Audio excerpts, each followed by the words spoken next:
Alright guys, it is official. Dan and I just got back from Belize and I have my passport stamp, I have my visa, and I'm legally, officially in Guatemala for the next 30 days. Yeah, high five! Yes, awesome.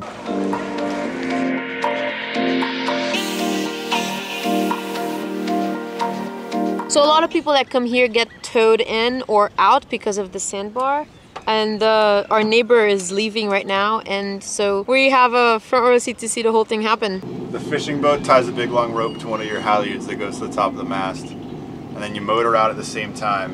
And when the sailboat starts to bump, the fishing boat pulls out on an angle to lean over, and the sailboat motors out on the other angle. So he heels over, and they're both kind of pulling against each other, still bumping along. Looks like it'd be really hard on your rigging. I want to know if they've ever broken someone's mast doing it or not, because they pull pretty hard. I guess that couple of inches of draft reduction when you're heeled over makes a difference, because they do it to almost every boat that goes out of here. After about a week in Livingston, it was time to push the electric motor like never before and head 8 miles up the river.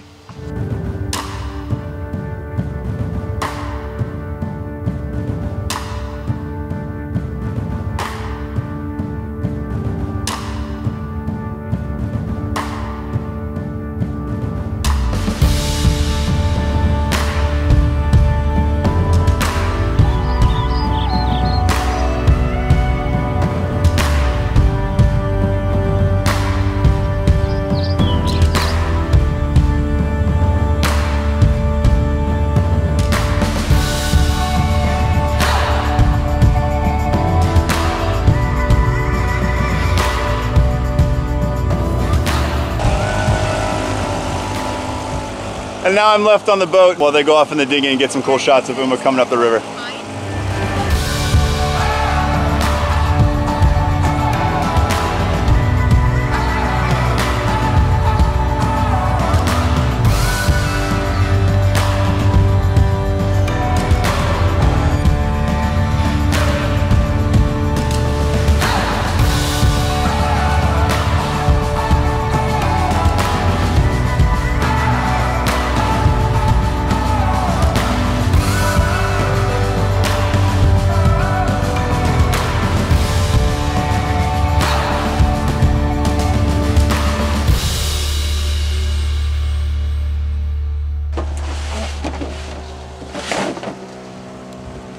So we were motoring along getting some shots from the dinghy, and all of a sudden I heard like a popping sound and some smoke started coming out from underneath where the batteries are. So I shut everything off, and then 7 Kiga came back on the dinghy, and now we're getting towed with the dinghy again. I'm going to open this up and see if I can figure out what went wrong and if our batteries are fried or if it just like melted a wire or what. All the heat shrinks melted off. And look at melted a battery post too. Look at that. Oh wow. So something short-circuited in that battery and just fried itself. Only this one. Looks like it. Look We've at motor like that before. the silver. Yeah, that's liquid lead that bubbled out of that. It'll be enough to like get us into Texan Bay, and then we can sort out what to do later. We're officially halfway there. We've done about 4 miles and we have maybe 3 more miles up the river and then 1 more mile to go anchor in Texan Bay. But yeah, we should be there in a couple more hours. We had planned to stop halfway for the night and let the batteries recharge. But because the battery was fried, we couldn't use the motor anymore. And since we knew the digging experiment worked so well, we decided to let Dory push us the rest of the way. Dan, what do you think about the journey so far? Slow and steady, baby, slow and steady. Aside from frying our battery, well, I'll explain about that later. And yeah, it's not too bad. It's pretty though, it's really pretty. I don't mind being slow. I just wish we didn't have to listen to the dinghy motor.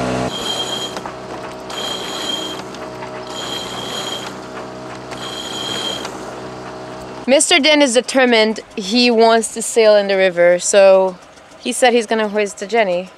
It was on our beam for a while. I kind of assumed it was going to puff around, but not very good. We're not really going anywhere. We're not really going anywhere. Ugh, anything to turn this dinghy motor off. The problem is there's about a knot to a knot and a half of current coming out the river, so we can't just drift in with the Jenny or it's not going to be quite strong enough. So it looks like we have to sort of motor sail still. It's adding about half a knot to maybe a knot sometimes to our speed though, so that's good.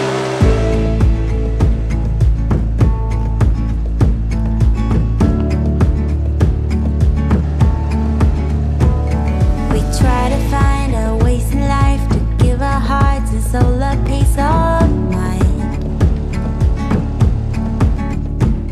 But you just wanna drink your wine and grab the glass and let it Going up the Rio Dulce was one of the most magical experiences I've ever had on UMA. After a few hours sneaking our way through the trees, we made it to the first lake and into our anchorage. Alright, so this is the river, it comes out into the Golfeta, and then this is Texan Bay right here, so we're going to go around the corner and anchor somewhere in there.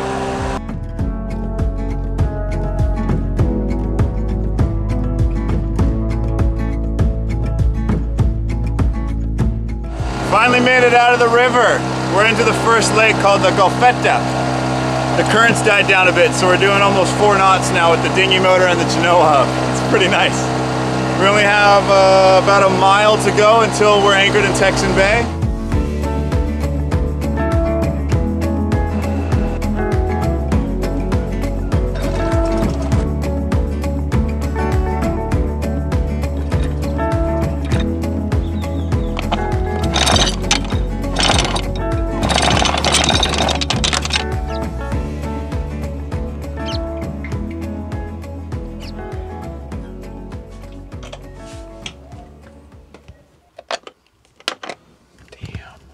So do you know what happened? Not really. Something inside the battery I think went wrong because I wasn't pulling too much current out. And if I was, it should have blown the fuse, and it didn't blow the fuse.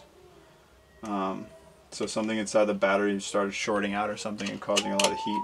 Enough heat to like melt the heat shrink, melt the insulation, and melt liquid lead, like a liquefied lead. Or whatever these things are set into is probably lead. The weird part is that it still has full fluid. Like it's not like one drained and shorted, and it still reads 12.3 volts. So like it's not short circuited inside. It's technically still a good battery. Like I could technically hook these two up and it would still work.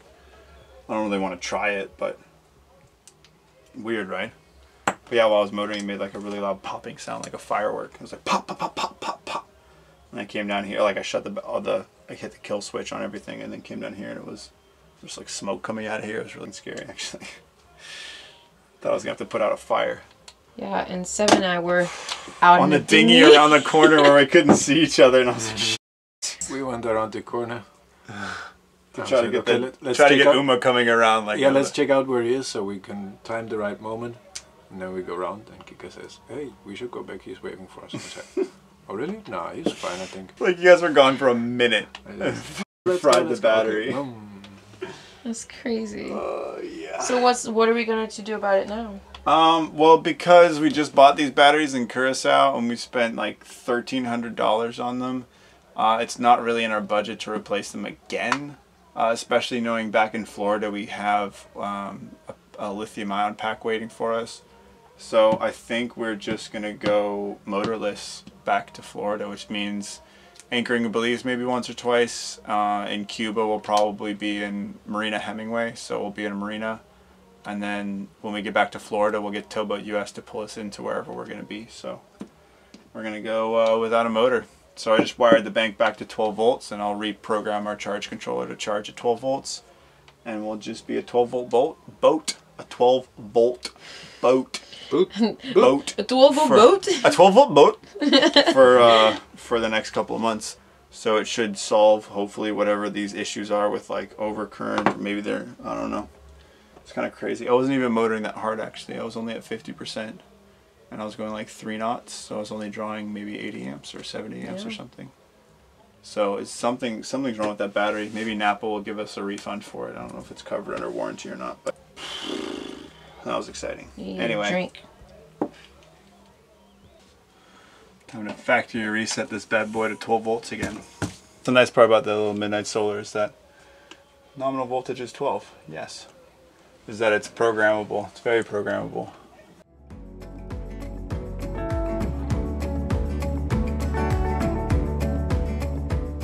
Well, we were in Livingston buying some fresh fruits and veg for our little trip up the Rio. We bought this. We have no idea what it is. The guy said that you could just cook it, I think, right? Did you ask how to cook it? No. No, it just looks cool. So we're trying to guess if it's going to be like a mango and have like a big seed in it, or if it's going to be like a cucumber and have like a bunch of little seeds, or if it's going to have no seeds like a potato. We don't remember what it's called, so if you guys have any idea, leave a comment maybe on this video, because we'd like to know what it's called. It just looks weird. Ready? Let's do it. Fruit Ninja. No! Oh my god.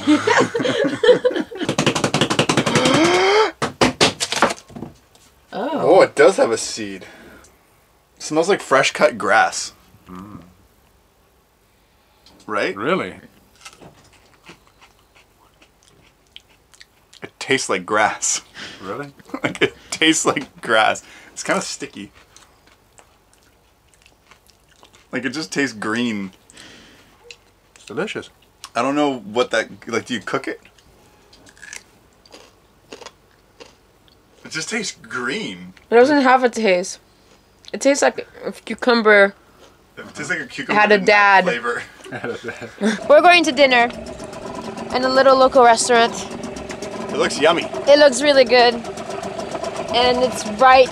Whoop! It's right over there. It's right over there.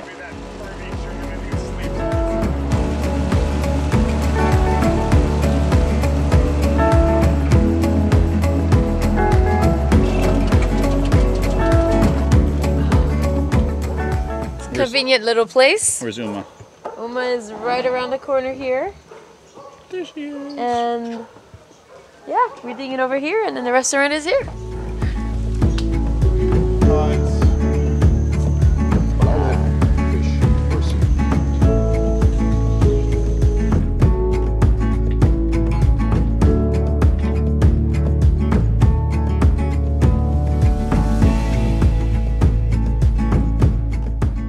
Thank you so much for watching this episode. Make sure to click that thumbs up button if you enjoyed it. And if you're new to our channel, don't forget to subscribe so that you don't miss our next step, where we take Dinghy onto a daring adventure, have an interesting sail further in the Rio, and get a few needed upgrades to our main sail.